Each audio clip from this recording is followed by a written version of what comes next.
What's up, heifers? It's your girl Tierra Trichet. We got a lot to talk about.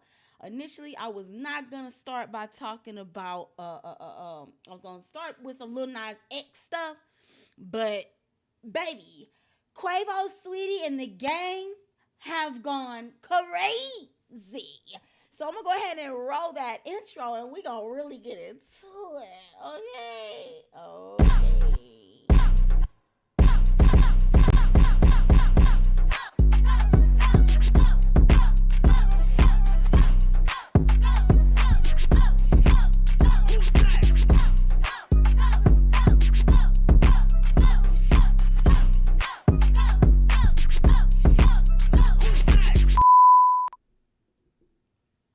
All right. So, y'all already know the drill. Before we even get into anything, we got to make sure you guys are liking, that you guys are chatting, or if you're catching this on the replay, you're commenting. And moreover, you're subscribing to the channel, okay? So, make sure you do all that before we even get any further. Because y'all really be wilding. Because let me tell y'all something. I told y'all to follow me on Twitter. And what was my Twitter? At madabout_T. I'm out here struggling with all 2 of my followers. Follow me. I'm out here tweeting to myself, people. That's not it. That's not cute.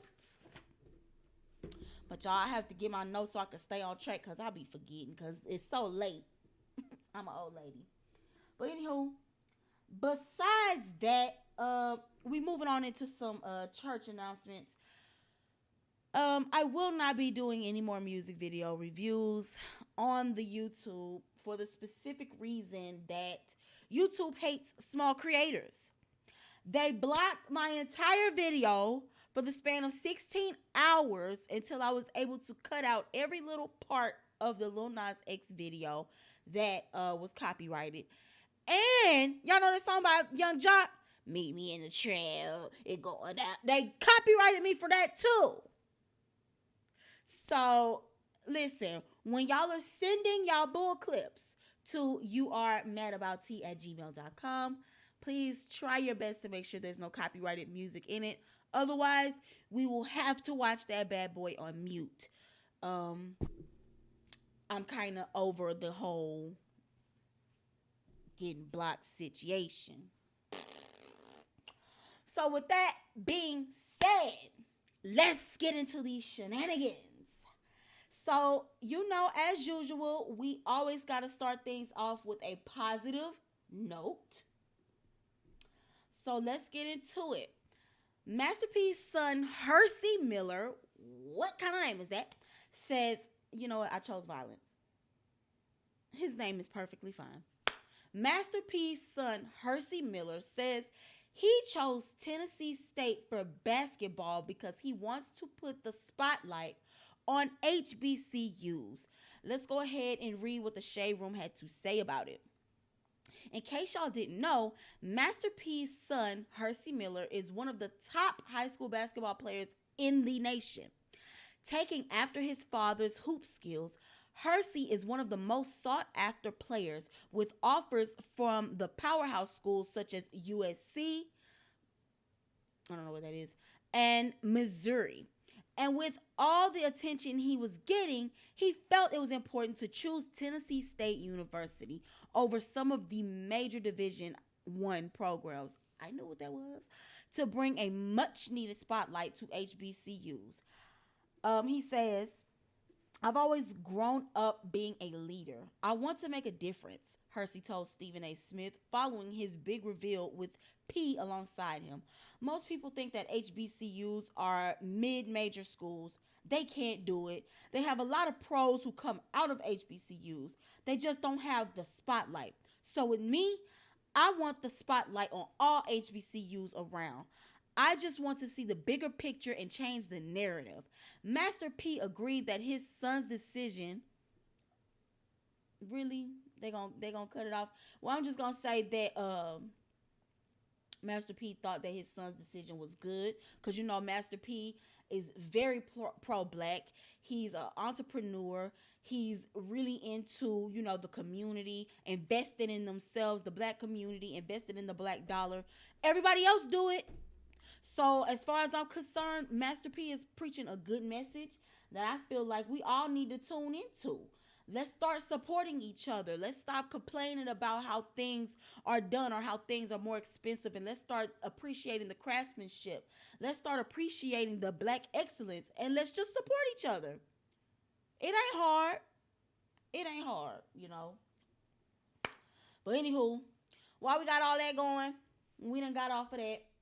We finna go ahead and talk about this Quavo and Saweetie saga. So let me go ahead and get y'all with a quick little backstory. Y'all know in one of the earlier episodes, we covered the fact that Quavo and Saweetie broke up. And the reason that was publicly announced for the breakup was due to infidelity on the part of Quavius Migos. I don't know his full name. Don't care. So with all that, shenanigans ensued.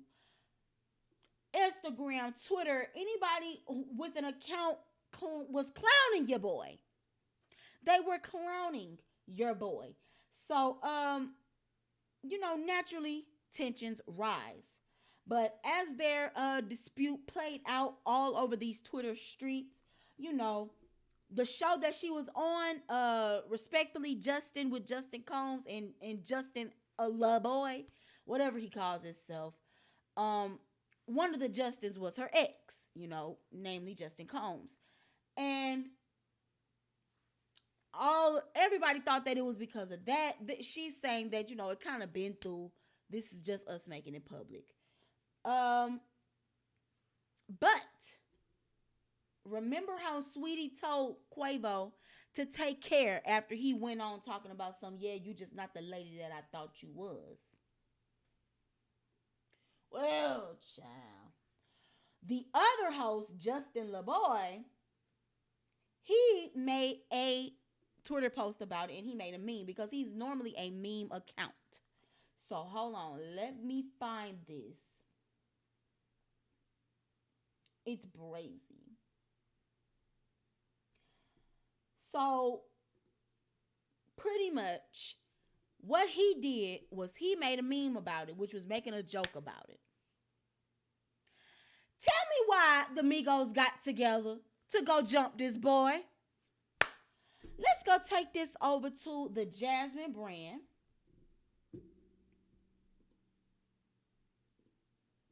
And let's go ahead and read the story. Uh-oh, what's going on? Stuff froze up. Okay, they doing the most, I see. All right. So Migos allegedly jumped social media personality Justin LAboy over Saweetie joke. Okay. Jasmine brand, what is this ghetto stuff? Okay. So reports that trap trio Migos jumped social media personality and late night talk show host Justin LAboy swirled Tuesday, March 30th. I was on the scene when the rumors were swirling. If you want to see what I said about it, follow me on Twitter. Period. As the two parties trended on Twitter, Justin LAboy's identity was a hidden one until he made his debut on Revolt TV's Respectfully Justin with Justin Combs. Rapper Saweetie appeared on the show just before it was revealed that she and Migos member Quavo broke up after nearly 3 years. This is the interview. We're not going to watch it. I don't know how long it is. I also don't care. Hip Hop Overload claims that Migos caught up with Justin LAboy at an Atlanta nightclub and allegedly beat him up for making fun of Quavo over the breakup. He shared an Instagram post of Saweetie's face on Drake's body for Drake's Take Care album after Saweetie told Quavo to take care during their back and forth on Twitter. So this is Saweetie here. Hold on, let me get her to the top. This is Saweetie, okay, tweeting, take care to Quavo saying, I had love for you and disappointed you did all that.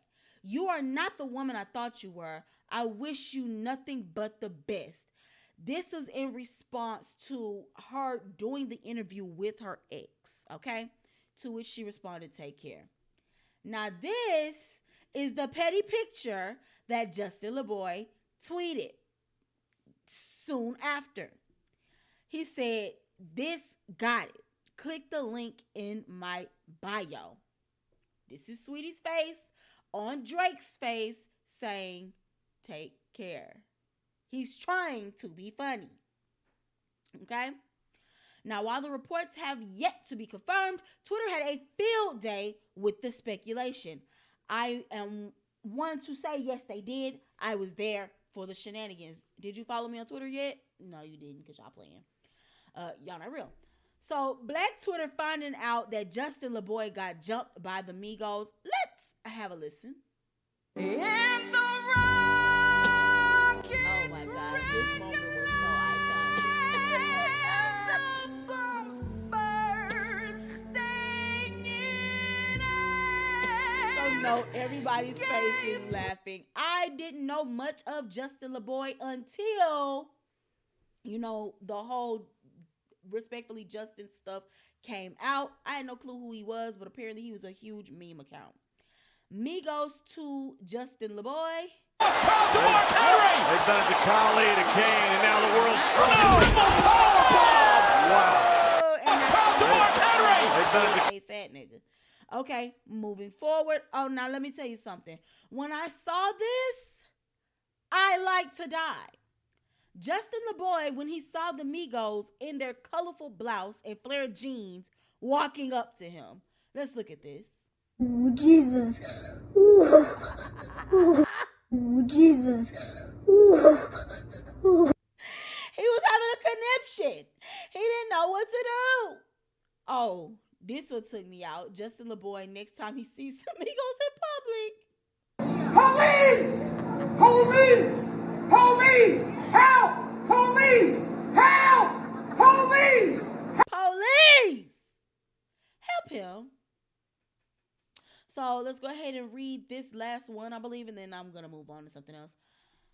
I ain't seen Migos together in 5 years. Them niggas joined forces like the Shield to whoop Justin LAboy.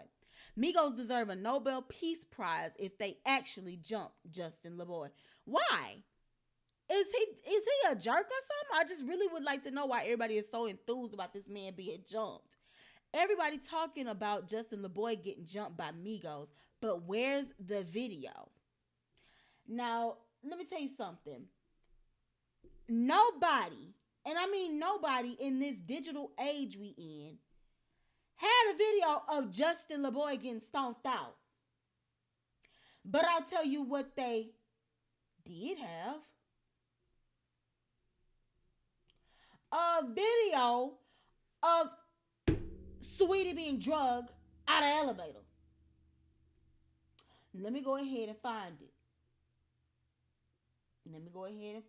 Hold on. Let me switch real quick. So, immediately after all of these shenanigans took place of people feeling like the Migos went and jumped Justin LAboy in Quavo's honor, the Twitter streets went rampant with Saweetie being drugged out of an elevator. Let's take a look.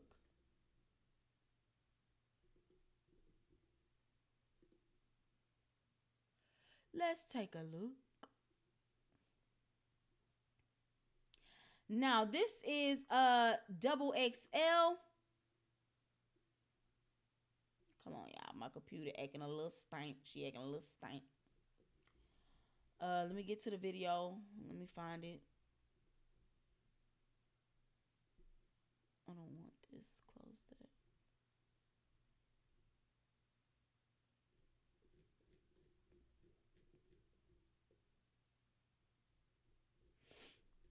So we're gonna watch the video, and then we're going to go ahead and read the article. You know how we do. Reading is essential. Well, whenever the video feels like it wants to pop up, baby.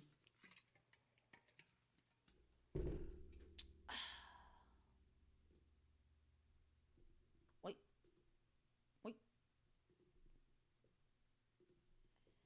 I really be doing the most.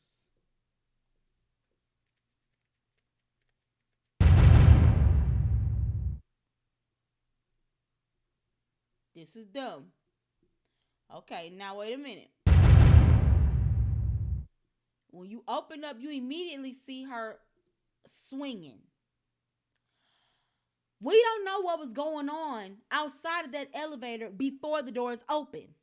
But you see her throwing a mean right hook. That's what you see. Now she has an orange case of some sort that she is trying to take from him. And he's trying to take it back. So now he done body rocked and shot this girl. Now she on the ground and her ankle twisted up. I can tell you right now what type of hurt that is. Her kneecap or that ankle is toe up. So now they sitting here in this elevator, in elevator number 3, according to the video. Look at this dumb ass. Look at him look up in the camera like, damn, y'all got me. When we get into what the streets was talking about, y'all finna be cackling. So he's looking up into the camera. Now he's realizing that he done messed up as Saweetie is on the ground rocking. She's consoling herself because that ankle is tore up. Let's keep watching. Now he ain't beat her. See, he turned his face. There's somebody standing out there, baby. They got the old barbecue uncle stance. He's standing there like, what y'all got going? He's standing there. He's peeping the scene. But Quavo's trying to keep his face kind of hidden so you can't really see who he is. Let's keep watching. What is this orange case?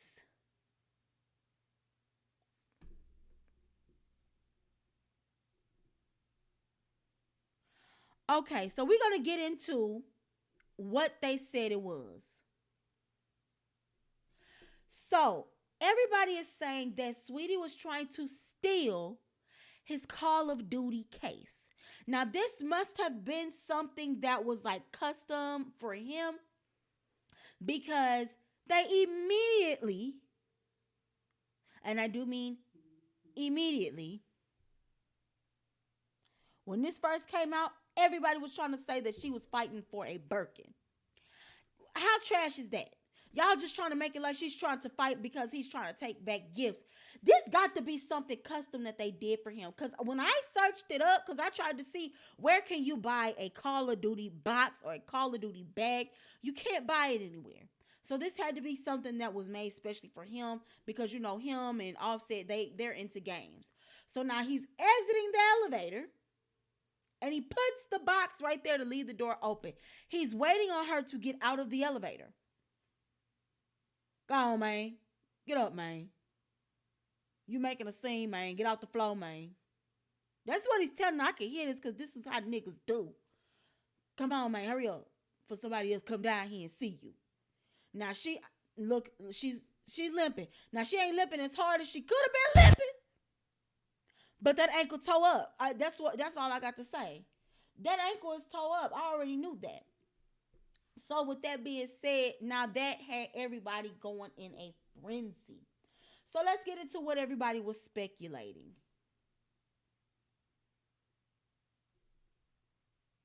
Oh, this is about the Justin LAboy fight. Okay, we're not worried about that. So Adrien Broner, he comes in. And he says some of the most ignorant stuff I think I've ever seen anybody say. So he's on Twitter and he says, I ain't see nothing wrong in that video. If you ask me, that's black love. If me and my significant other don't argue like that, then I don't want her. Because I'd rather have somebody who might punch me while I'm asleep before I take a beautiful woman who go sneak off and F another nigga while I'm asleep. It's the black tough love for me.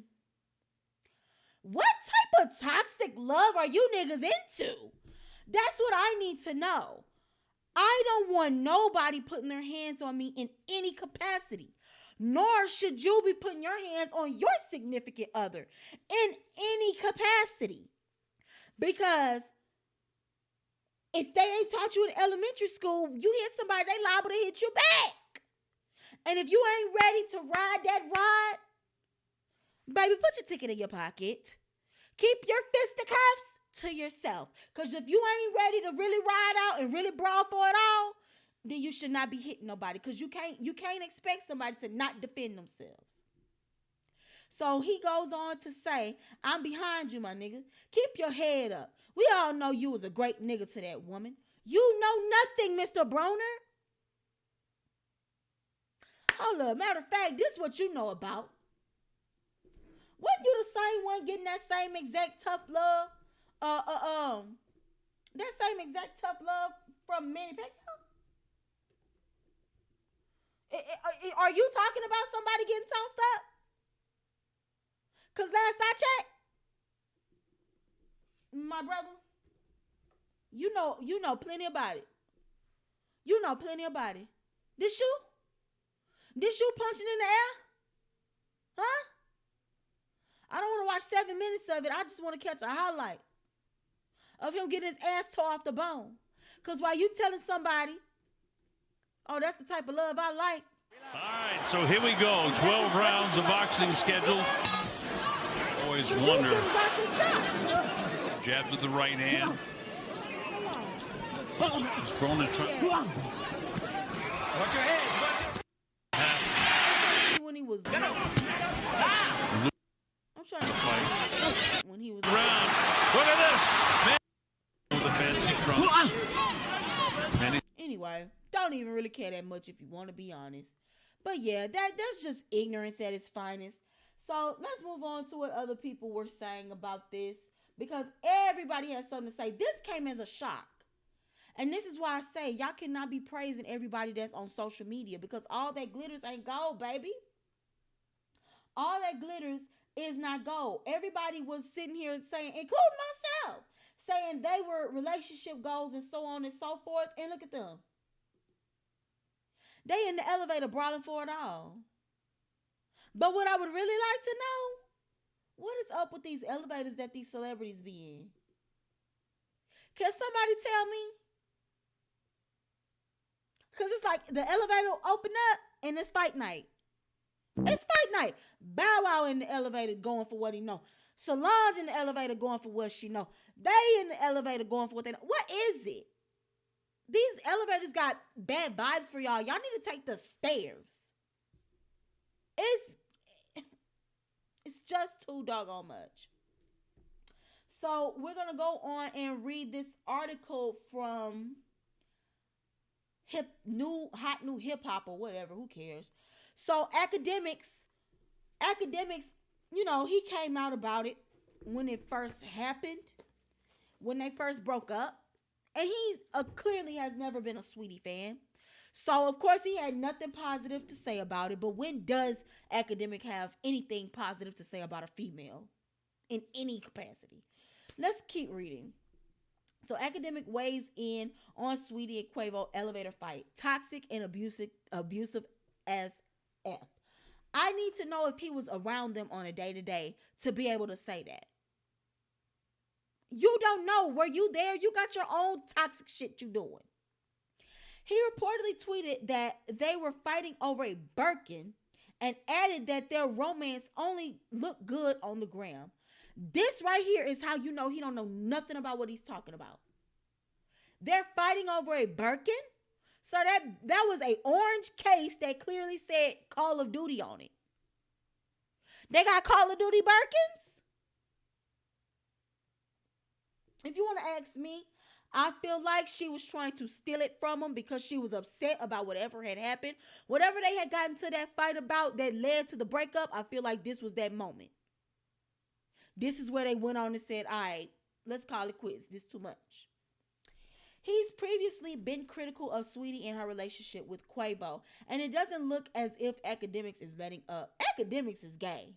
He gotta be. He be too much on these females and be riding on these niggas' coattails. He do too much for me. Recently, Academics gave his opinions on the Migos next season, and according to him, it will be lucrative. The post-Saweetie era for Quavo finna be legendary. I'm calling it. She was dead weight holding my man's back. He already rapping different, he tweeted. Offset been rapping like Cardi in the next room going through his phone. He's snapping like a motherfucker. Okay, sure. Following the release of the latest fight in an elevator video to take over hip hop headlines, academics claims that Sweetie and Quavo were fighting over Birkins, as the bag seen in the clip resembles the Hermes band's shopping tote, although it wasn't. They finna do Quavo like Ray Rice, the blogger tweeted. Didn't Ray Rice knock that girl clean out and then drag her out the elevator? Though I see them taking the side of Sweetie because Sweetie is a female, I don't see them trying to crucify them like Ray Rice. He didn't really punch her or anything like that. He shoved her because, again, she was the aggressor out there when the elevator doors opened. She was swinging and banging. She was ready for whatever when those doors opened. Like I said, there's no way of telling what was happening before those doors opened and the camera caught a glimpse. But what we did see and what we can prove is Sweetie was about it.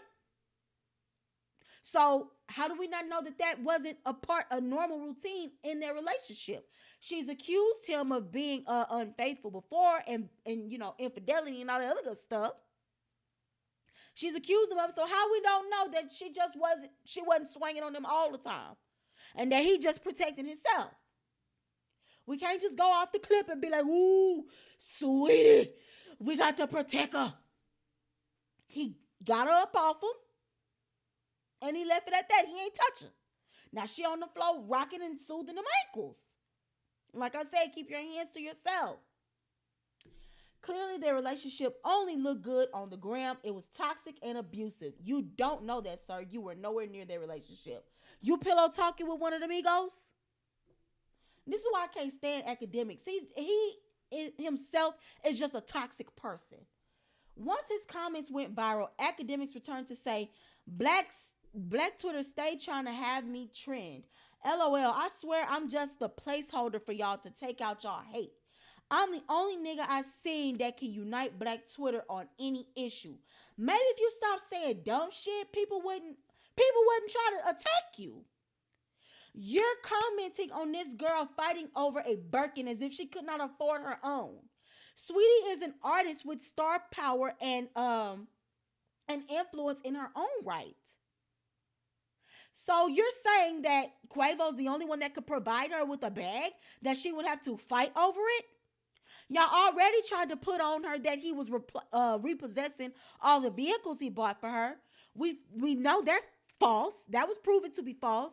So why would he then go through all this trouble for a bag? What he gonna do with a Birkin? Clearly it was something that belonged to him that she was trying to take from him, probably to go and damage it. Y'all know how we do. Oh, you got me messed up, nigga. I'm finna go tear up all your stuff. She probably was finna go do some damage to whatever was in that box. And you know how these niggas be with their games. And that's something that you can't buy. Come on. He's gonna protect that asset at all costs. Because he's a nigga. And what have we learned, class? Niggas will be niggas. But now you got the nerve to be wanting to talk about some, oh, y'all always want to get on me. Stop saying stuff. Just shut up sometimes. And people wouldn't have nothing to say. Somebody got to be sacrificial lamb, blah, blah, blah. Neither Quavo nor Sweetie has spoken out about this altercation. Check out academics' post below. Let's take a look at what this cornball had to say. They finna do Quavo like Ray Rice. Shut up. That elevator video with Quavo and Sweetie, wild. It really wasn't. Glad they ain't together no more. Because what, you trying to shoot your shot next? And not at Sweetie. Clearly their relationship only looked good on the gram. It was toxic and abusive. You don't know. Black Twitter stay having me trend. LOL, I swear. Okay, so just reiterating what they said in there. They fighting over Birkins. Again, you're saying they're fighting over Birkins? If we didn't hear a statement from Quavo and we did not hear a statement from Sweetie, and this happened before the breakup. So if she didn't come out and say nothing about it, then what are you talking about? If Quavo, who has no problem with speaking his mind on any topic he see fit, didn't come out and say anything about it, what are you talking about? You just want to be messy. You just a messy female. That's all that is. That's what he is to me. You know, I ain't got no beef with nobody or with no academics or anything. I just feel like a lot of times he says things for shock value and he says things for replay value, and it'd be like a lot of stuff just be wildly unnecessary and could have been kept. And them fighting over Birkins as if she really going that hard over a bag she could buy herself just is really ridiculous, and it just speaks a lot to his character. So, as per usual, the streets had something to say about it. So let me go ahead and get these queued up. So first we're going to take a look at On Site's Instagram. Twitter reacts to Quavo and Saweetie's elevator altercation. Thank God they looked it up because I wasn't. Okay. The people defending Quavo are sick. Saweetie was literally plunged back into the elevator and couldn't even get back up. She was clearly hurt, and it was all on camera. But you people are still defending the abuser. All right, they saying abuser like he went and on the top of her head. Yeah, I feel like that snatchback was rather aggressive. But that's like let's say you got an item and somebody running off with your item. You just gonna let them get away with it? You just gonna be like, oh man, I don't want to be abusive. No, you finna get your stuff back. And you wanna know what? That big old ugly orange crate tapped that ankle real quick, and now she's sitting there like how Family Guy, what's his name, Peter, was sitting on that concrete. That's what she was doing. Cause that box looked heavy. That's why she had a hard time getting out with it, if you want to be real. Everybody keep bringing up this Ray Rice. It was no comparison. The Ray Rice situation and what Quavo did, there was no comparison. He knocked that woman out cold and drugged her out of that elevator. There's no comparison in the two. Y'all act like Quavo pulled a Ray Rice. What it looks like is Saweetie was attempting to steal and Quavo took back what was his. Which shouldn't really matter because Saweetie was the one talking about how presents mean nothing when intimacy was absent. Well, it wasn't a present for her, it was his. Ain't nothing worse than astrology Twitter weighing in on Quavo and Saweetie. Yeah, alright. That's what they had to say about it. It really wasn't nothing too interesting in these tweets. Let's move on to what the Shade Room was talking about. So people react to Quavo and Saweetie's elevator altercation. Men don't think Saweetie was abused just because she doesn't have a concussion or he didn't knock her out. And somehow they don't understand why women are fearful of most men. Y'all are insane. I'm saying that because I feel as though she did not, it didn't look like she feared for her life in that situation. I can't speak if the girl was abused behind closed doors, but I can speak on what I saw in that video. And it did not look like she was being abused. It looked as though she was trying to run off on the plug, and he snatched her ass back in that elevator. Simple. It said, you clearly missed the part where she swung at him. She didn't look fearful with that right hook she threw at him. Again, like I said, she was swinging and banging. But I'll let you do what you do best and bash black men, that's what he meant to say, just because you're bored and want to be heard. Sir, you probably one of the ones talking about some white girls greater than. This is the beam I was talking about, y'all. When Quavo saw the elevator camera, this is what he was looking like. That's what he was looking like. When he realized that camera was looking at him, he was like, oh, damn. They've got your boy. Yeah, so. Look. They just showing you her swinging. Now, if he wanted to abuse somebody, he could have came back. He could have came back if he wanted to. And he really could have Ray Riced her like y'all be saying. But none of that took place. What the talking about? Solange wondering why she's trending with Quavo and Saweetie. Yeah, because y'all love a good elevator fight. What's up with y'all? But yeah, that's pretty much all I have to say on that. Until they speak out and really, enlighten people as to what was going on in the elevator, or Saweetie come out with, some rendition of a song or something, or he come out with a song or something called Elevator or something. We'll never really know what went down in that elevator. I, for one, highly doubt they're even going to speak on it. Let's just keep it a buck. They're probably never going to speak on it. But with that being said, we're going to go ahead and move on, because, and this is what I found funny. All this stuff started popping off after Saweetie changed her.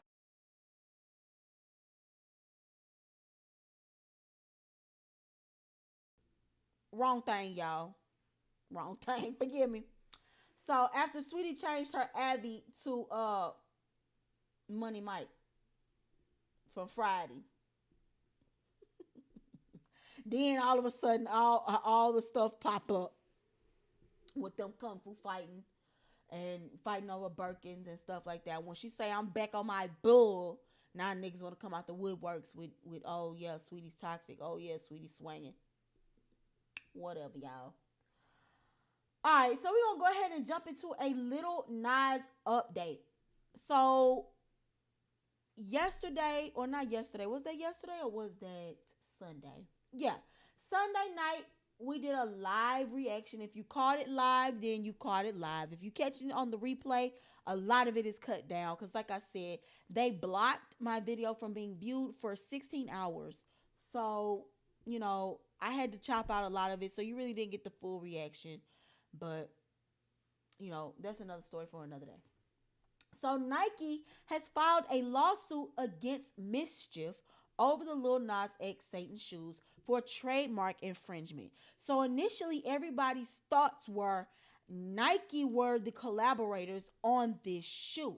But Mischief is the person or the entity that Lil Nas X worked with to create this shoe.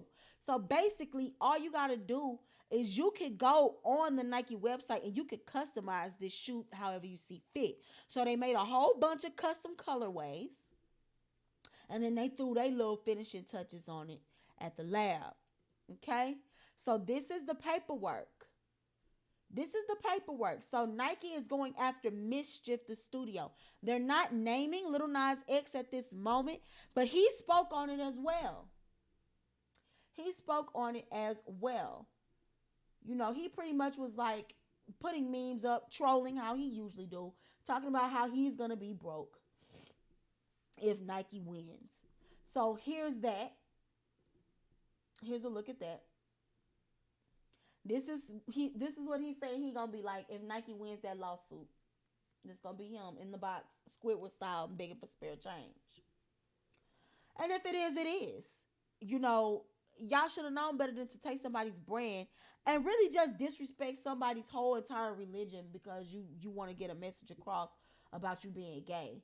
Like, the thing is, why you can't just be gay and make music like everybody else? You had to go do the overt thing. And hit everybody with the okie doke. Because the fact of the matter is, when you came out, you were marketed towards children. And now all of a sudden, we supposed to just tell our children to clock out, log off, sweetie. I mean, yeah, that's what they need to be doing. But y'all know what y'all was doing when they was doing this. If y'all don't think they trying to pump a narrative, then y'all sleep. Sound like y'all need to wake up.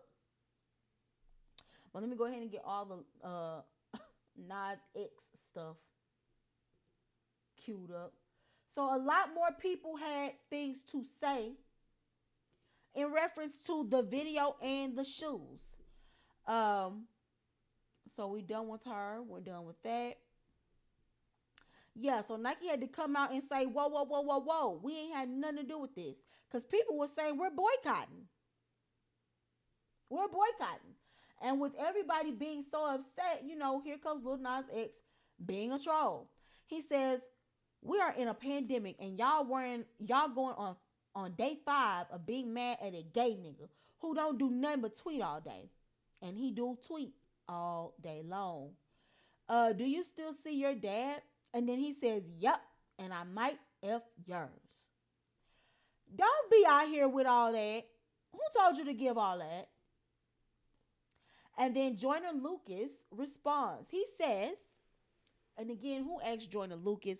Please stop trying to hop on every little thing you think is gonna make you relevant. You're whack, you're horrible, you're trash. Anyway, I think the biggest problem for me is the fact he don't understand Old Town Road is every kid's anthem. Children love him for that record, which they do. He was touring elementary schools.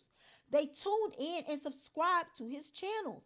So with no disclaimer, none whatsoever, he just dropped some left field-ish and all our kids seen it. And that is exactly what I'm saying.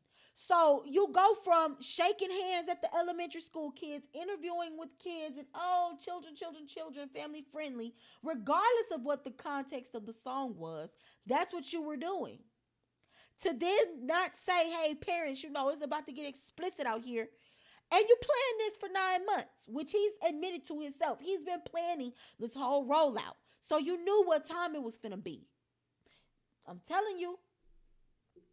So then he responds, I literally sing about lean and adultery in Old Town Road. You decided to let your child listen? Blame yourself. Gaslighting. Drop a bomb on him. So then he comes out with this little gem. He says, I'll be honest, all this backlash is putting an emotional toll on me. I try to cover it with humor, but it's getting hard. My anxiety is higher than ever. And stream call me by your name on all platforms now.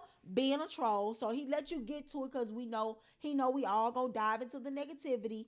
And a lot of people are rooting for his downfall with this because they're like, don't play with our Lord and Savior. But see, they find Christianity the easiest to disrespect because what they gonna do? Let him come out and be making fun of Jewish people. Let him come out and be making fun of Muslims. Oh, that would have got shut down quick, fast, in a hurry.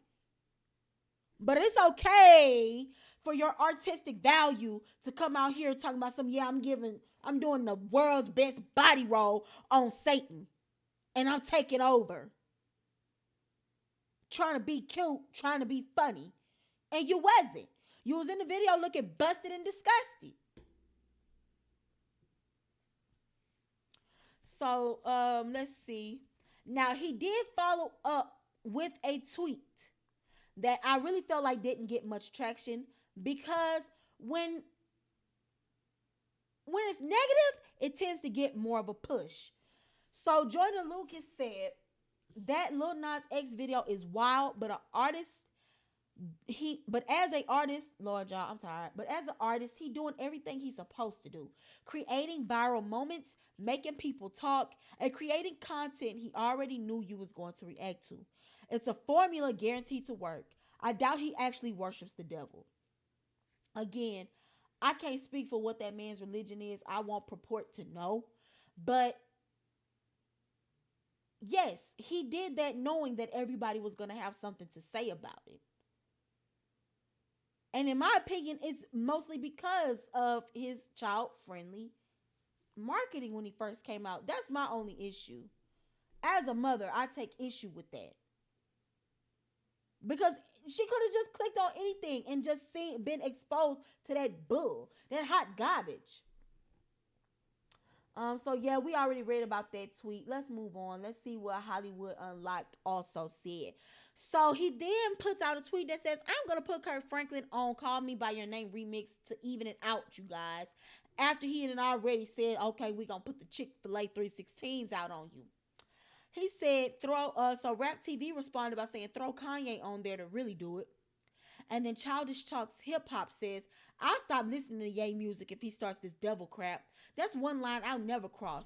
Rap, you aren't doing your job properly. You're a guest to the culture. You are white. Be respectful. Thank you. Exactly.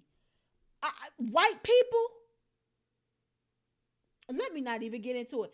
But I just feel though, guests to the culture shouldn't be commenting. Play the bet. What we talked about Sunday, everybody don't need to have an opinion on something. I speak for everyone when I say you should retire from music. And this is Sammy D responding to Lil Nas X. Oh, he just getting started, baby. Y'all think this is the only little devil imagery it's finna be? He finna release a whole album, and I bet you it's gonna be nothing but whatever they do, and his Satan rituals and all that. So this doggone preacher took me out. Lil Nas X says, I'm sampling this. But let's listen to him. I'll never be able to listen to it again. Bunch of devil worshiping, wicked nonsense. Pentagram wearing on your Nike tennis shoe 666. You think I'm gonna stand for that? You've lost your mind. You tell Lil Nas X I said so. Bunch of Satanism, bunch of wickedness, bunch of devilism, bunch of demonism, bunch of psychotic wickedness. I didn't know who Lil Nas X was. Little thug, whoever. I know. Who told Pastor Macklemore to snap like that? Huh? Who told him to go off like that? Okay. A bunch of wickedness. Who told Lil Nash? Who told him? I ain't watching that. Well, sir, Pastor, you should have been listening to none of Lil Nas X's music if you want to be real, because all of it was worldly. It was not of the Lord. And you shouldn't have been listening to it, period. So then guess who also decided to come and slither out of the shadows, trying to profit on some niggas one more time? She must have lost any of her credibility with the white folks. So here she go. I support these niggas doing this dumbness. Miley Cyrus has come out in support, and now she's rocking her Satan 911s, or whatever they called. Miley, have several seats. Ain't nobody tell you to come in here and co-sign nothing in the black community after you came in here and squeezed every drop of nigga juice you could to get yourself back on the map, and then promptly distanced yourself when you got everything you needed to get. Because the white folks over there in the country lane wasn't having it. And you felt like you wasn't going to be able to return like you needed to. So let's get into that. We don't need you to come out and show your support. Sis, we don't care. You don't count. Your opinion doesn't matter. But yeah, that was the update for Lil Nas X and company. So let's go ahead and move on to the next topic. Dani Lay. As I said, the gift that keeps on giving. Y'all remember she was out here talking about how she's so depressed, so on and so forth, right? And she was out here talking about some, I don't want to be lonely no more. Y'all remember that? Okay. Well, yeah. Now she's out here and she's decided, let me put my cheeks out. Let me let everybody know I'm okay. This is how I'm going to do it. But what my real issue is, here she is with her inflated cheeks. My real issue is, tell me she don't look like a black woman. Tell me she don't look like a black woman. The problem here is the fact that Miss Dani is a Mexican. And she's doing everything in her power to portray what she thinks a black woman is, to gain acceptance in a black community that you've already ostracized yourself from with that trash, yellow bonus, what he want. But this is my problem. This is why I said people be playing with mental health. That mental health stuff really ain't a game. It's people really out here thinking about killing themselves and cannot help but thinking about killing themselves every day.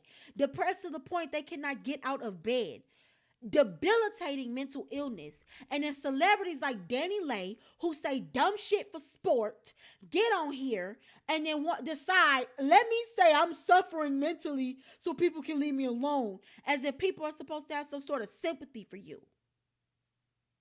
Ain't nobody got no sympathy for you. You didn't have no sympathy when you was reciting them dumbass lyrics. But now people supposed to be, oh no, Dani, don't do it, Dani. Look at her. She look fine to me. She look fine to me. So whoever she trying to attract with her cheeks for weeks out, they probably need to be checking on her then. Don't come to Twitter. Don't come to Instagram with that bull, because we don't care. I'm going to just be real about it. We don't care. Well, let me not say we. I don't care. I could care less about you. You're not in my immediate circle. You're not a part of my friend. I don't care. I don't care. Because all you're doing is coming into the community trying to exploit. So now when people with real mental issues are coming out and saying that they're having issues, it's looked at as less serious because these celebrities claim these mental issues and then they go out the next day doing this. So now your little sister, your little cousin, your little brother and them that was saying, yeah, they feel like swinging from a closet. They feel like they can't live another day and they really meant it. Oh, you'll be all right because this is what you see. She was just talking about ending it all and look at her now. She's out here bending and squatting and showing cheeks, so she's cool. Please get Dani Lay out of here. Find the nearest trash bucket and put her in it. You've had your time. You had your shot and you blew it. You blew it. It's done. And speaking of another light-skinned baddie that be on that bull constantly. Kalani. You want to know what my problem with Kalani be? Kalani will attach her name to some stuff, and then when it get hot, she want to do this move here. She's backpedaling. She's doing the butterfly at the conversation. She's doing the butterfly at the conversation. It's annoying to say the least. If you're going to come out and you're going to stand on something, then stand on it. Don't try to exit stage left when it start getting hot. Stand on what you were saying. Or stop having these bold opinions and stop making these bold statements. That's my problem with Kalani. So she has been in the media as of late because she lately came out and spoke about who is KR. If you know him, he was in the movie Superfly. Let me see if I could go ahead and find a picture of him. Superfly.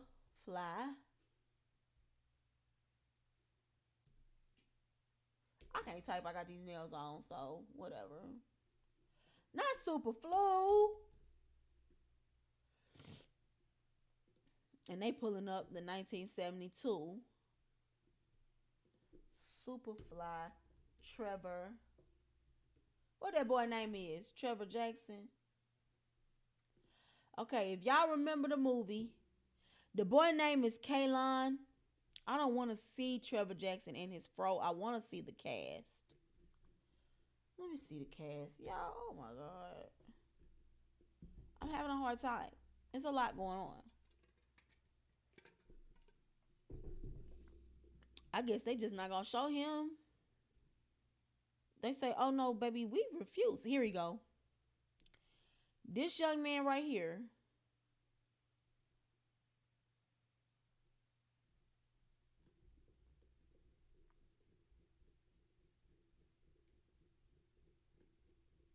I forgot Rick Ross was in that movie. I mean, the movie was trash, so it really wasn't nothing to speak about. This guy right here, Kalani Walker. Okay?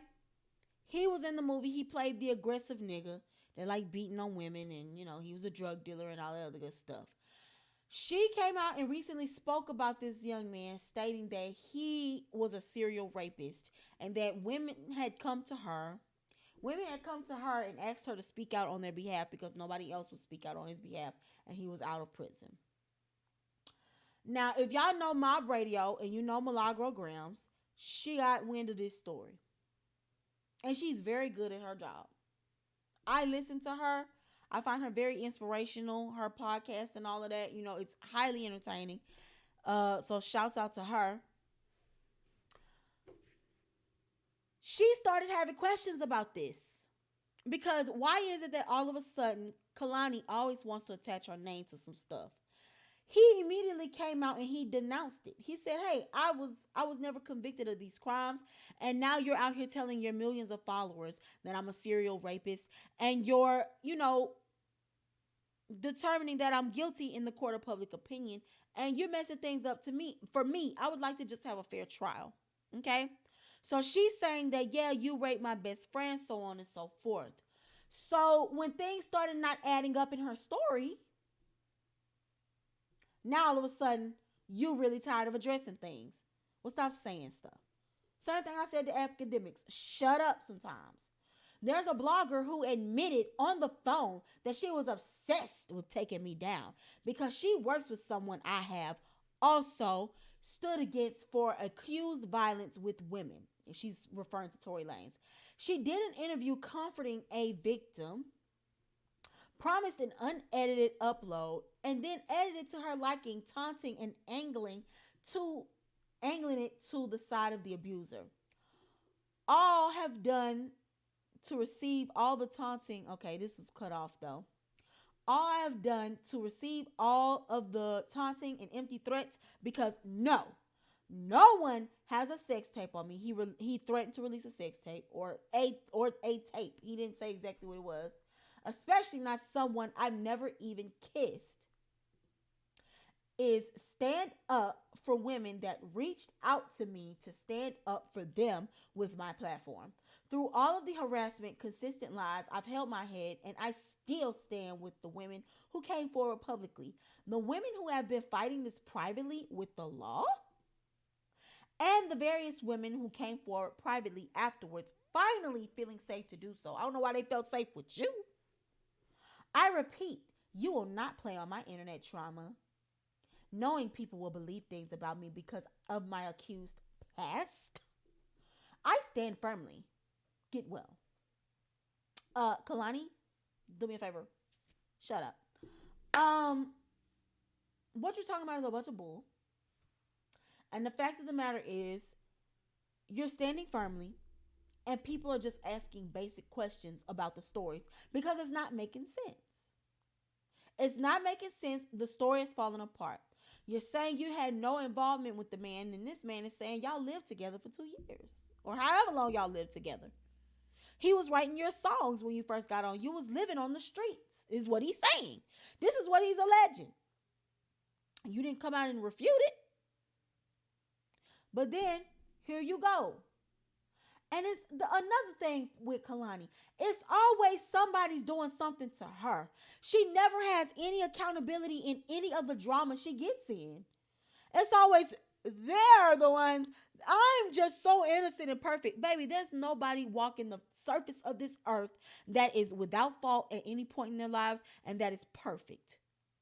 So you need to start taking accountability for some of the things that you are doing, some of the actions that you take. You cannot absolve yourself of any wrongdoing anytime you feel like the heat is on you. That's when you're supposed to rise to the occasion. You feel me? So, Milagro Grams, she works for, well, she don't work for, but she sometimes co-host with Ra Ali for On Site. If you know On Site, that is Ra Ali's blog. So she responded to Kalani and she says, On Site reports what's trending and sheds light on people who want to share their story. I want to make it clear that I do not have a personal vendetta against Kalani or any of the accusers associated with her in regards to this case. I hope this situation gets resolved and justice prevails. I've always been very upfront when I have a problem with someone or something, i.e. her thing with Ari. She makes that very known that she has an issue with Ari, i.e. her issue with Cardi. She makes that very known that she has an issue with Cardi. So I have no reason to believe that what she's saying isn't factual. I never back down or backtrack. That is absolutely not the case here. From the bottom of my heart, I've never uttered a word about Kalani, good or bad. Let's not make this about me or On Site. One last thing. Milagro Grams is her own entity. She does not work for or create content for On Site. She is the owner and operator of her own business, Mob Radio, and she co-hosts with me on Station Head. She was actually in this industry before me. So if you go back and you look up Mob Radio or Milagro Grams, yeah, she's been doing this for some time.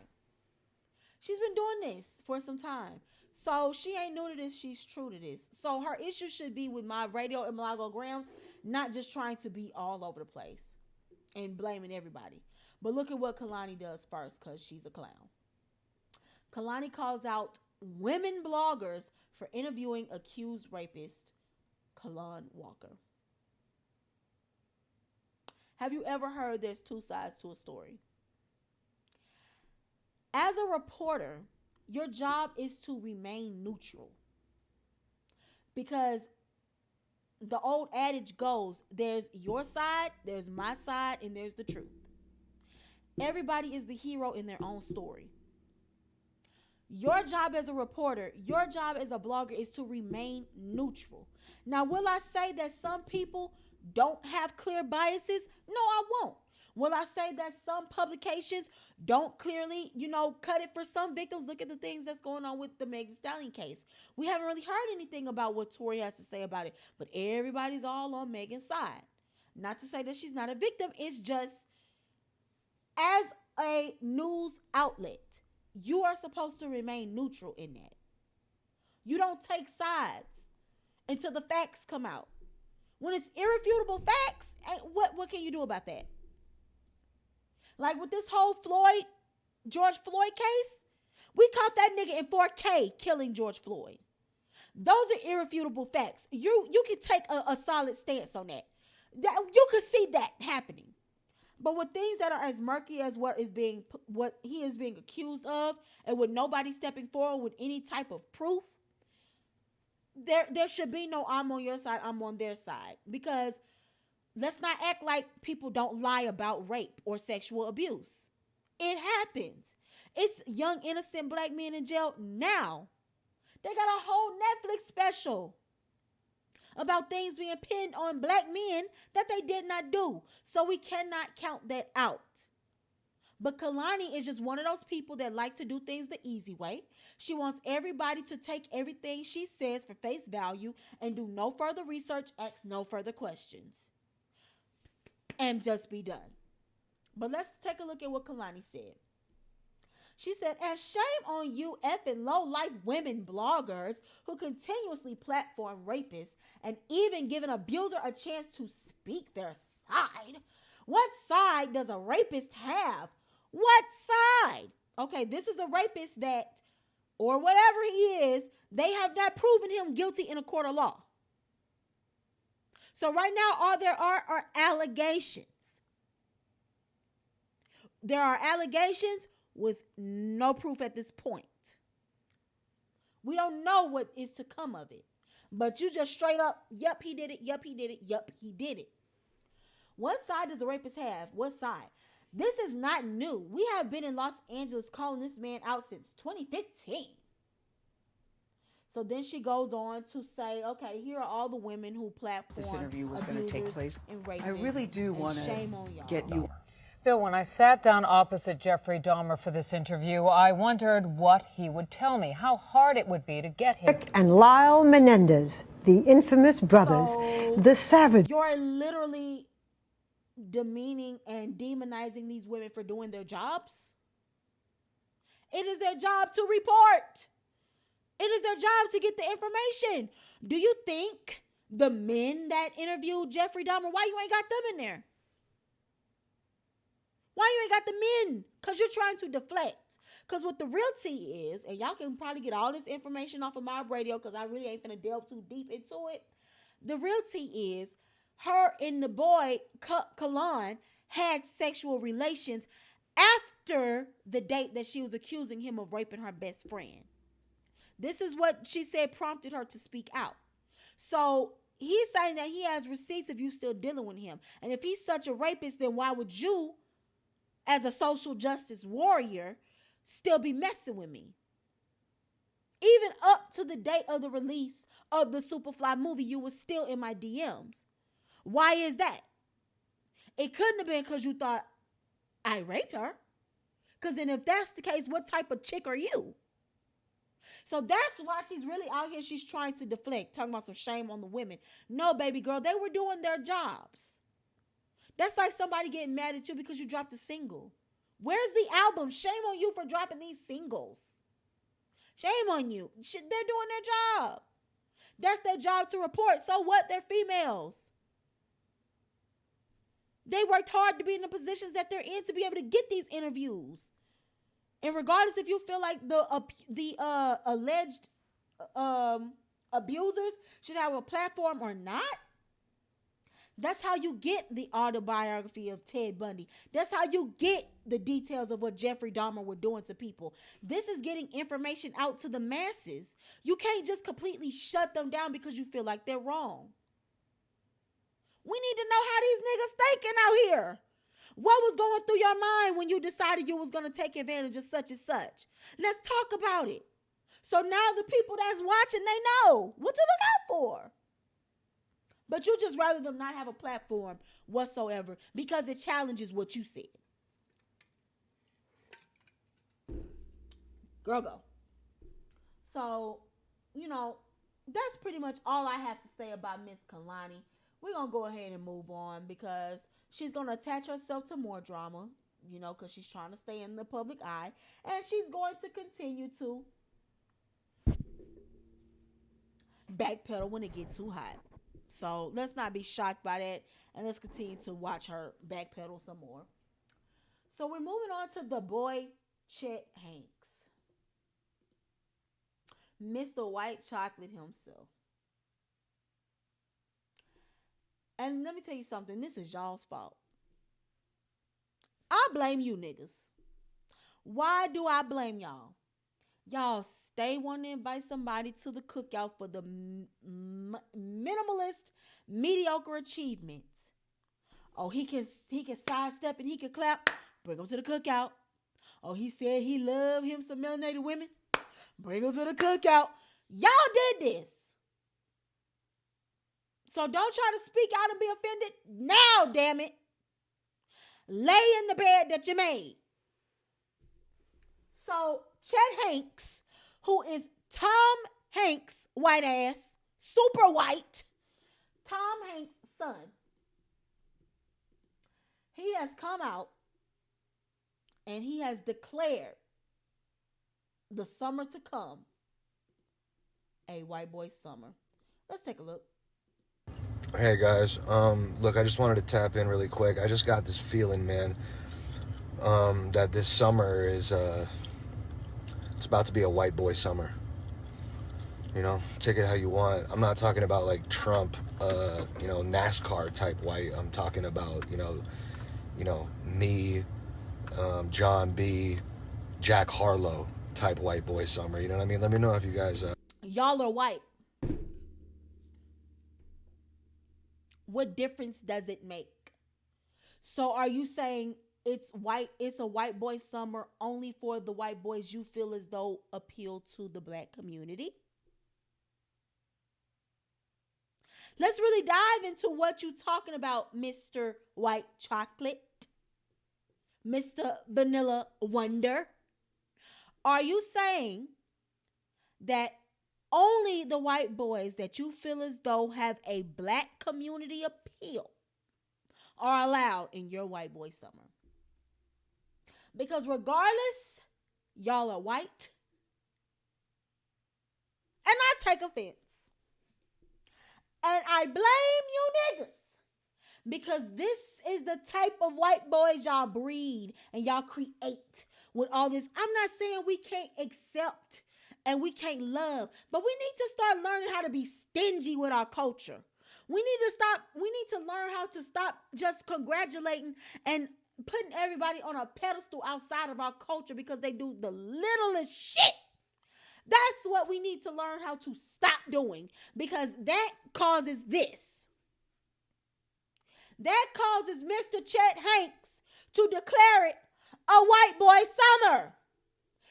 You sit there twiddling your thumbs and can't do a damn thing about it.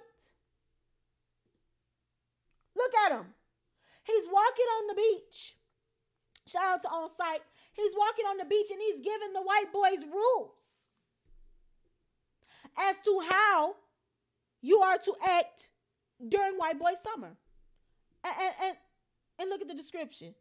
Chet Hanks laying out the rules for white boy summer. Tom and Rita, come and get him with the laughing and crying emoji. This ain't funny to me. Woke up this morning, internet gone mad again. Sheesh.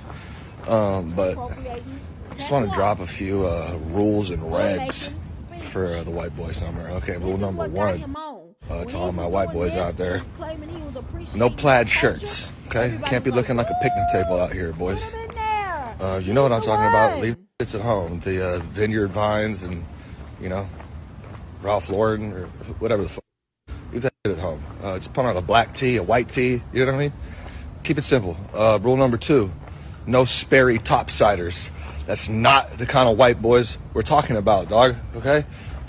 Get yourself some Vans, some Jordans. I'm not really a sneakerhead, but, you know, feel it out. So what are these tennis shoes normally known for? They are known to be popular amongst who?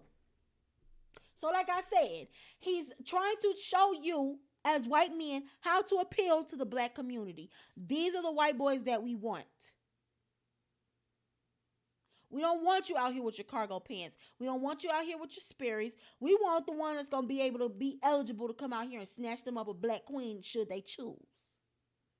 That's what he's saying. Or whatever he's trying to get at, you need to be able to appeal to black people. You need to be able to fit in with them. Because Chet Hanks, growing up in Tom Hanks' home, are you serious? What do you know about the black community? All you know is what you see on TV. I'm sorry, because I know Tom Hanks wasn't living in the hood, baby.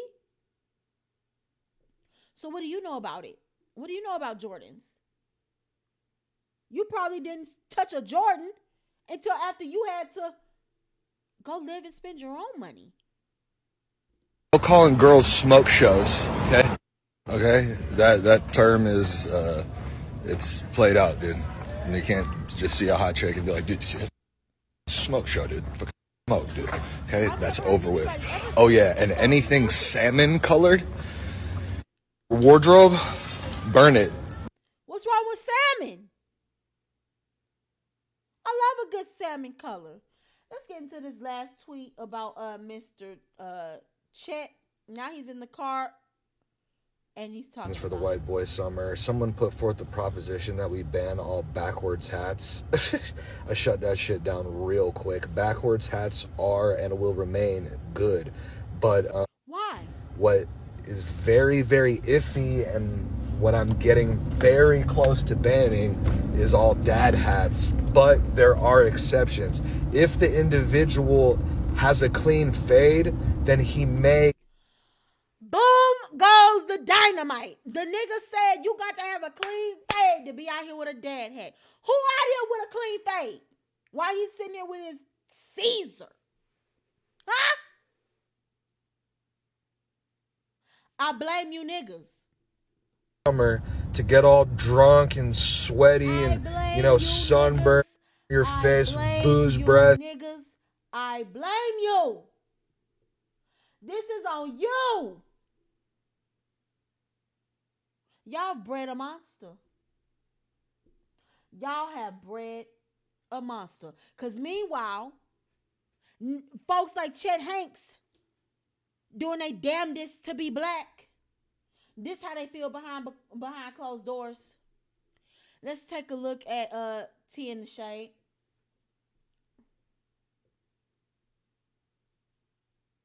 So, Florida has passed a racist bill. They've joined the They've joined Georgia in passing racist laws.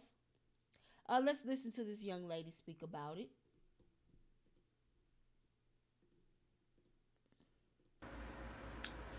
I know this is gonna get muted, but I literally hate this fucking country. Florida just passed a bill allowing them to kill protesters, while America is simultaneously saying those white people that stormed the Capitol weren't a threat. I know this is gonna get muted. You heard it. And did she lie? So white boys get to go out there and figure out how they can be as black as they possibly can. Meanwhile, they're criminalizing you for standing up for your rights. Let's get into what this bill was talking about. They went on and broke down a few little key points in it that people might want to be aware of. So, prohibition on violent or disorderly assemblies. 3rd-degree felony. when 7 or more persons are involved in an assembly and cause damage to property or injury to other persons. Now, when all that stuff was going on with the BLM protests, wasn't there a lot of destruction? Wasn't there a lot of people being violent? And it was also found out that it was the police that was doing it and was inciting the riots. But now they're going to still be out there inciting the riots, but they're going to lock your black ass up for it. 3rd-degree felony for that. But white boy summer. Okay. Prohibition on obstructing roadways. So you know how they be standing in the streets saying kumbaya, my lord, and saying we shall overcome, and you know, line dancing and stuff for peace. Okay, let's read about what they feeling like this. 3rd-degree felony to obstruct traffic during an unpermitted protest. So if you didn't go get your protest approved through whatever government officials you need to get it approved by, you're committing a felony in the street. Demonstration or violent or disorderly assembly. So let's read that all together now. 3rd-degree felony to obstruct traffic during an unpermitted protest, demonstration, or violent or disorderly assembly. They don't care if you being violent or not. They don't care if you acting up or not. A driver is not liable for injury or death caused if fleeing for the safety from a mob. So what you're telling me is the people that lost their lives because these white supremacists decided I'm going to get in my dually and I'm going to run me a bunch of niggas over, they're no longer liable. So you out here singing Kumbaya, my lord, and you got a Dodge Ram in the back of your neck. You were at fault for being in the road because whoever organized it didn't get the proper permits. Ain't that about a mother? But it's white boy summer, y'all, so, you know. Prohibition on destroying or toppling monuments. 2nd-degree felony to destroy public property during a violent or disorderly assembly. Which, again, we already know they were planting people to do this. Prohibition on harassment in public accommodations. You get a 1st-degree misdemeanor for a participant in a violent or disorderly assembly to harass or intimidate a person at a public accommodation such as a restaurant. So if you're protesting a restaurant and you happen to be, you know, putting your sign up and let's just say you're protesting Starbucks because they back on it with Starbucks. And you and a barista get into it. You in trouble. Because you shouldn't be at these people's place of business expressing your opinions. And, and exercising your right to demonstrate peacefully. Now, this is in Florida. Then they have the RICO liability. RICO liability attaches to anyone who organizes or funds a violent or disorderly assembly. Okay, so now check this out. Now, this one is really important. Let's get into what a RICO is. What is RICO? I know y'all know the song, but do niggas really know what RICO is? Racketeer influenced and corrupt organizations. Racketeer influenced and corrupt organizations. You heard that right. You might just get hit with that RICO if somebody acting up at your protest. Because you organized it. Now, you could go through all the proper channels. You can have all the permits you want. You ain't got nobody obstructing the road. But let's just say these mystery cops or whoever they have sitting out here laying bricks in the middle of the road come out here and incite a riot. Guess who's going down? Yep, the organizer. You donated to the cause. You funded the little organization. You going down on RICO charges. Not just no regular stuff. RICO. They putting you up there with the mob bosses. But hey, enjoy white boy summer. Enjoy it. Enjoy it. Because here goes some more racist stuff. I want to go ahead and get this out the way because, you know, I love to end my stuff on a high note. So, you know, that's what they think about you in legislature. Let's see what they think about you in the education system. Let's hear it. This is a teacher, a LA teacher, who was exposed for making racial remarks regarding a student that was doing virtual learning. They were having some sort of issue. Let's go ahead and read the story so that I don't misinterpret or get anything wrong. So shout out to T in the Shade. Racist teacher exposed. A teacher in Los Angeles County thought she'd exited a Zoom call when she went on a 30-minute racist rant about a student and his mother. The mother called the principal, who immediately called the teacher. She denied making the comments and then got off Zoom.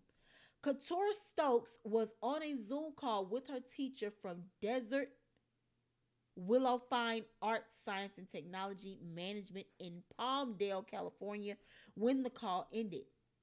Unbeknownst to the teacher, the mother was still listening when the teacher, Kimberly Newman, launched into a half-hour-long despicable tirade about black families, saying the student was lying and then zeroing in on the mom.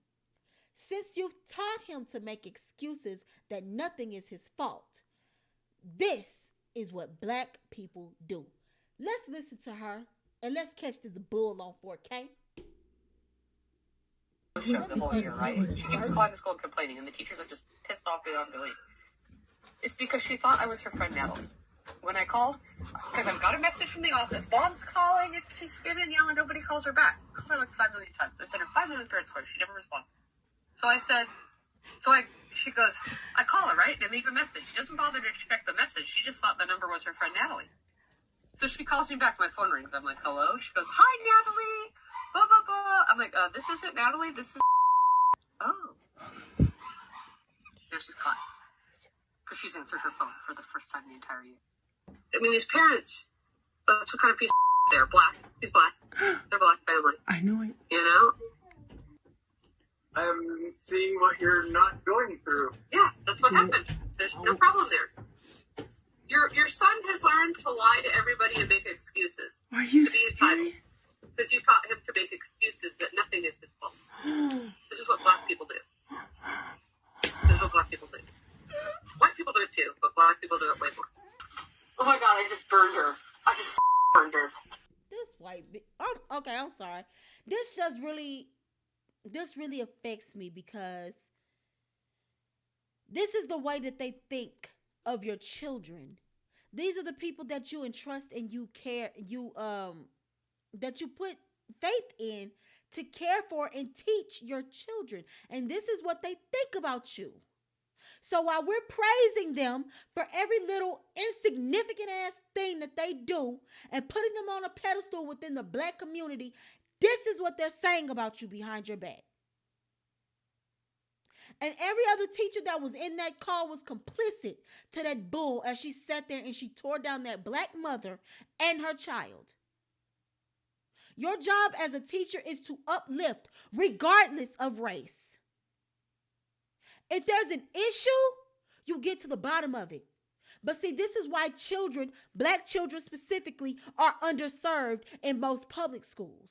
Because bitches that think like that. Excuse my language, but that's exactly how I feel about her. You think like that and you think you're supposed to be teaching my child and you think you're going to treat them fairly? You've already got a preconceived notion in your mind that my child ain't going to be shit, ain't never been shit. And neither am I. If that's the case, this is why I always say y'all have to make sure y'all are staying involved in these schools because they will bypass your children and they will put them off to the side. So like I said, they're being celebrated for little minute things that they're doing within the black community. However, behind closed doors, this is their attitude. This what type of time they on. Stop inviting everybody to the cookout. Moral of that story. Everybody don't get a seat at the table. So now, we moving on. So, last thing I got to talk about is Miss Addison Rae. If you know Addison Rae, then you know she is a TikToker. Now, she has already been in hot water before for taking credit for that, whatever that dance was, involving a little black girl who created the dance. And y'all, who made the song? K Camp? She blew up off of it. And not once did she credit this girl for creating the dance. So now, niggas in the world are shocked that it has happened again. Let's go ahead and get into it. So, Addison Rae, who again profits off of, and before we even really get into it, let me say this. Why do y'all still, as black people, still continue to give your business to TikTok? Why? TikTok has shown over and over and over and over and over again that it is extremely hard, if not impossible, for black people to rise to fame or stardom on the platform. If you don't look a certain way or uphold a certain standard of beauty, you talking about you finna hit a viral anything, you can kiss that goodbye. You gotta work 5 times as hard as these white creators doing this to even get half of the recognition that they're getting, which is what is making it so easy for them to steal content from y'all. Yet y'all still take y'all black asses on TikTok and be jigging it up. Don't want to hear you crying for equality when you're sitting there letting them do you like they doing you. And they not going to do nothing about it, ain't done nothing about it, won't do anything about it. The fact that Addison Rae is champion for TikTok dances whilst the black creatives that made them never get the same platform will never sit right with me. So she went on to Jimmy Fallon, which is a nationally syndicated television show, doing these dances and didn't credit anybody that she got them from. So everybody's crediting Miss Addison for doing it. Now, TikTok is one platform, but TV is a whole nother level. These people that are watching you on the TV are not taking the time to figure out or look up who on TikTok created a dance. So with you not giving them the proper credit that is due them, they're never going to know. So let's take a look at what Tia and Shay had to say. Many of TikTok's viral dance challenges were started by black creators, but you wouldn't know that by watching Friday's episode of The Tonight Show, which saw one of the app's biggest stars, Addison Rae, perform several dances without crediting their choreographers. What was intended as a fun moment between Rae and host Jimmy Fallon, who are both white, backfired over the weekend as Twitter users demanded recognition for the people whose choreography was featured on the show. Stealing from black entertainers and having white creators regurgitated to the masses is American History 101. Absolutely is. Google Elvis Presley, boo. One person tweeted after Fallon shared a clip of Rae busting a move to 8 different songs, and she can't even dance. Sis can do a 1, 2, 3, 4, and 5, 6, 7, and 8, and 1. She can hit that, but she cannot dance. Did y'all see her video Obsession? Trash. I think black creators should just stop creating content for like a good 6 months and just observe what these people come up with. Wrote another in a tweet that had amassed more than 261,000 likes. Representatives for The Tonight Show and Rae did not immediately respond to the Times request for comment. They're not going to. Why should they? They don't have to. I done already did the show. It's just a little too late after the fact, don't you think? So let's look at what Twitter was talking about. This is what white privilege looks like. Black creators innovate dances and do them amazingly, but Addison Rae gets invited on Fallon to perform them in a ho-hum way. She's not racist. Fallon's not racist. But somehow the black dancers are erased, even though they dance better. Yeah. The point is to erase our creativity from the history books. What you talking about? They don't want you to get no credit. So now they go into the montage. I won't play it because I don't know if there's copyrighted music in this thing, and I won't be blocked again. But here they are doing the dance with so much soul and grace.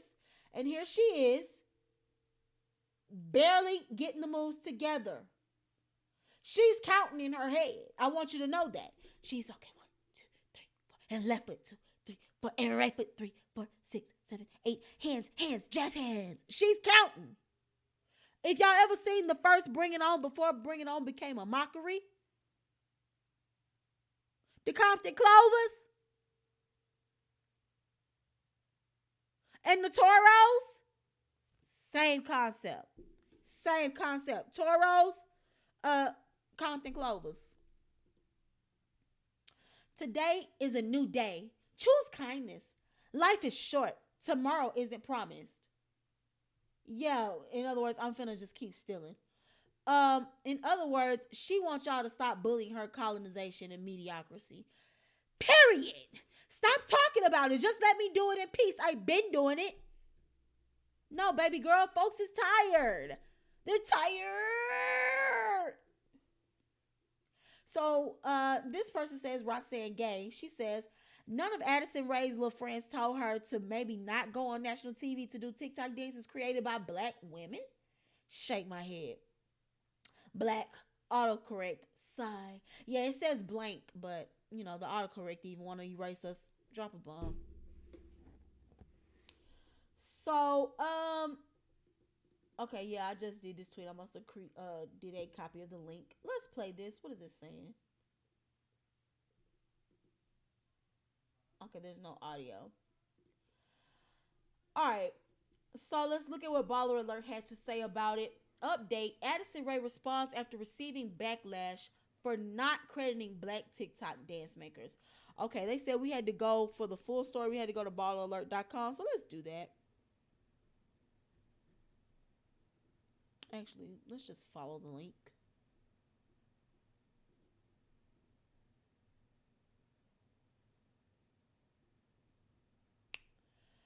Where is Miss Addison Rae? Here she be. Come on. Shoot. All right, so here's the update. Yesterday, Addison Rae received much backlash after her appearance on Jimmy Fallon's Tonight Show for not crediting black TikTok dance makers. All right. Yesterday, TMZ was able to catch up with her, and during the interview, she gave credit where it was due. I think they were all credited in the initial YouTube posting, but it's kind of hard to credit during the show. She said when the reporter asked her how she felt about everything, about how everything was treated after her Fallon video was posted. But they all know how much I love them and how much I value them all. Yeah, because I could keep stealing from you and I could keep doing your dances and nobody's going to say anything to me. Nobody's going to do anything to me. And I'm going to keep making money off your backs. Okay. Because we don't know how much you love us because you didn't make it a point to say anything on Fallon. Oh. And maybe one day we will all meet up and dance together. Girl, it'll be a chilly day in hell for you meet up with all them niggas talking about some let's do a dance.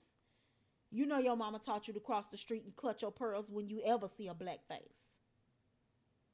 So do I think Addison Rae is going to be out here talking some, yes, girls, let's do it. After you done fresh got credit off they stuff, because you still got your little bag, you still got your money for the appearance. You ain't breaking off the black creators that you stole it from? I don't think they really want to hear it. Rae claims to have talked with the majority of the black TikTok developers and that she really wants to work with all of them. They're all incredible artists, and I'm sure I don't do them justice. They're incredible, she shouted.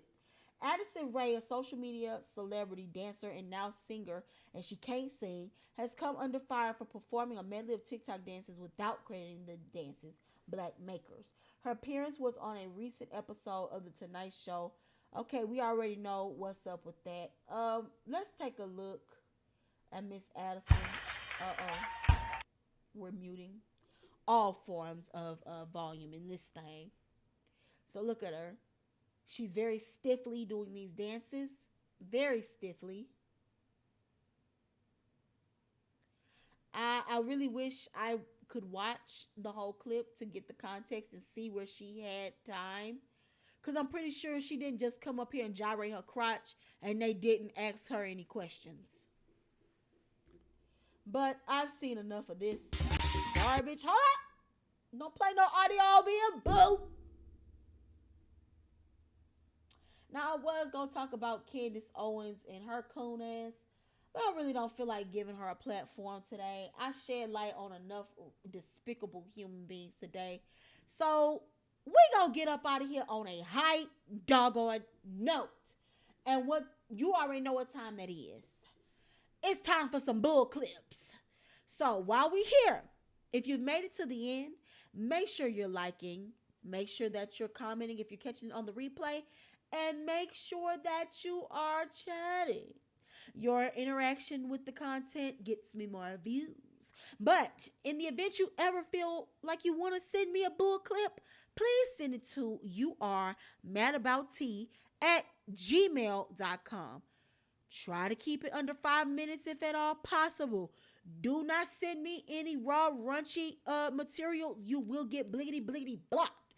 And then also, don't send me nothing that might be copyrighted. Please take your time to comb through it. Because if it is copyrighted material in there, sorry, babes, won't be playing it here. I mean, I got all of 10 people that come and watch my stuff. I want them to be able to enjoy the content. I don't need no more drama. No more drama in my life. No more drama in my heart again. Okay, hold on. Let me close all of these because I don't know what I done opened and what I did not. Yeah, it look like I just opened a bunch of the same thing. Alright. So this one, if y'all remember from one of our older bull clips, the couple with the nigga standing outside. Let's take a look at this. Damn, stop moving. Son, I don't care. Stop moving. Bring it back past trauma. I don't care. I don't care. Let me finish combing your hair. Turn back around. I do not care about none of that crying. With his hands up. Y'all remember? Ooh, baby, she caught that nap. She caught that nap. Let's catch the next one. All right, now this one was foul. As y'all know or may not know, I am a scary individual. I don't play with spirits. I don't play with robbers. I don't play with burglars. I don't play with nothing of the sort. I do punch when scared. This clip had me dead, but then at the same time was like, I wish somebody would do this to me. Time it is hockey game nighttime. Let's see who we finna get today. We got somebody. We got somebody, baby. Close my shit! Close my shit! I would have been, I am the tiger, it's the heart of the fight. Baby, when I tell you I done tore somebody off the bone, you done hopped out the freezer and grabbed me. Oh, I'd have died on the spot. I'd have died on the spot. Okay, I already seen that. So I must have did the same clip twice. Girl, I'll be on it. Oh, we already pretty much seen this earlier. Woo! Excuse me. But this is him talking about some spare change. Spare change, ma'am. Spare change. Spare change, ma'am. So, with that being said, that concludes our bull clips for the night. I really couldn't find much. It was a lot going on. I had to come back, change my thumbnail. I had to do a whole lot of stuff because it was like the headline changed. Lil Nas X and that troll stuff, you know, it was cute, but the headline changed. I had to get with the program. So I didn't really have time to find a lot. But again, you can always submit your bull clips. We can't watch them. But with that being said, like, comment, subscribe, all that good stuff. And in the meantime, in between time,